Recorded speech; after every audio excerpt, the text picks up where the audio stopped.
Hey guys, my name is Sabrina. Thanks for joining me again for Second.Nature.Living. Today we're going to talk about sustainable dining, or I should say farm-to-table cuisine. One of my favorite places in New Mexico, it's called the Los Poblanos Historic Inn and Organic Farm. Now on this farm, there are wonderful experiences from being able to eat in the restaurants to having a beautiful event if you'd like to have a wedding there or have a special dinner. Now let's talk about Campo. This is actually a Spanish term for the word field. So instead of farm to table, Los Poblanos likes to say this is a field to fork cuisine. Now the head chef of Campo is Chris Bethany, and he's been at the helm since 2022. One of my other favorite parts of dining at Los Poblanos is their pastries. I cannot get enough of them, and their sous chef, Violet Jones, has done a remarkable job of creating a wonderful, delicious assortment of baked goods, which you'll get to learn more about at afternoon tea, which we'll talk about in a few minutes. But first, I want to talk about the Campo menu.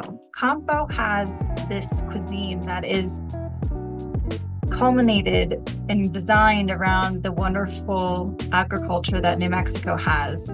And Los Poblanos has sourced a lot of their produce, of course, from their own property, but they also collaborate with the farms in New Mexico.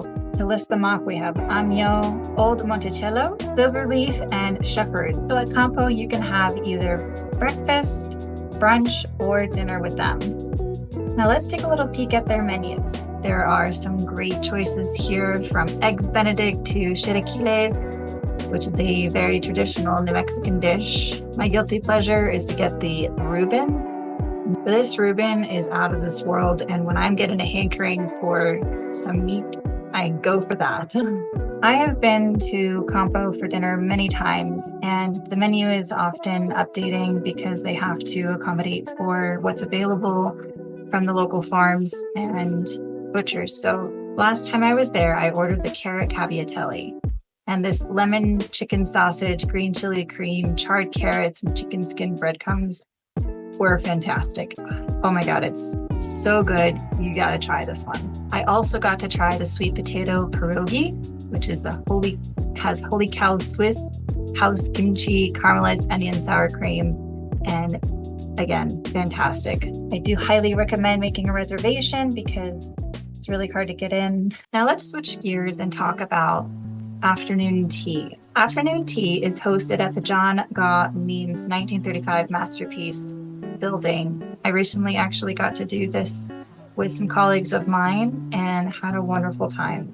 In addition to the wonderful, delicious tea that we were served, we had an amuse, which was this yellow corn atole, which kind of tasted like a corn muffin shooter. It was delicious. And then we went into the savories and we had the James Beard's herb cheese roll on a seeded cracker. We had broiled baby potatoes, this goat cheese apple chutney, and the farm greens frittata. Next, we shifted gears into the sweets, my favorite. And we had classic scone with clotted cream. And then we also had some lemon verbena cake, lavender Earl Grey cream puffs. And tell you what, I was completely full to the brim when we finished. The best part about this experience was that everything that they offered was locally sourced.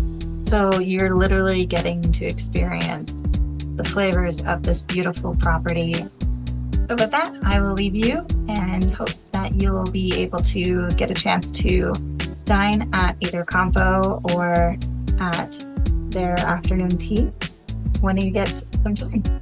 Thank you again for joining me to talk about sustainable dining.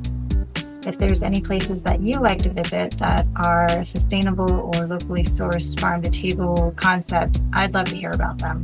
If you like this episode of Second Nature, please like and subscribe to the channel and follow me on Instagram, Facebook, and TikTok. Thanks.